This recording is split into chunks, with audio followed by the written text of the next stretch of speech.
अमरनाथ की इस पवित्र गुफा में भगवान शंकर ने भगवती पार्वती को मोक्ष का मार्ग दिखाया था।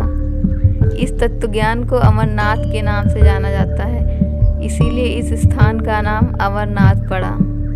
यह कथा भगवती पार्वती तथा भगवान शंकर के बीच हुआ संवाद है। यह उसी तरह है जिस तरह कृष्ण और अर्जुन के बीच संवाद हुआ था।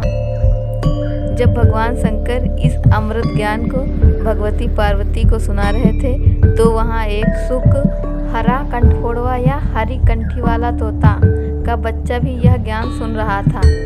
पार्वती कथा सुनने के बीच बीच में हुंकारा भरती थी।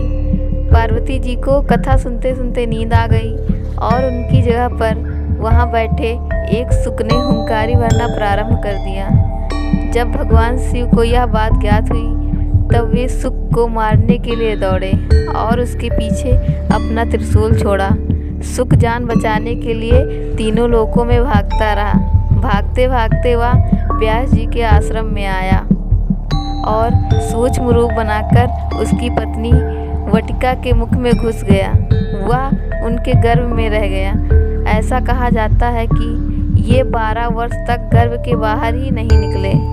जब भगवान श्री कृष्ण ने स्वयं आकर इन्हें आश्वासन दिया कि बाहर निकलने पर तुम्हारे ऊपर माया का प्रभाव नहीं पड़ेगा, तभी ये गर्भ से बाहर निकले और व्यास जी के पुत्र कहलाए।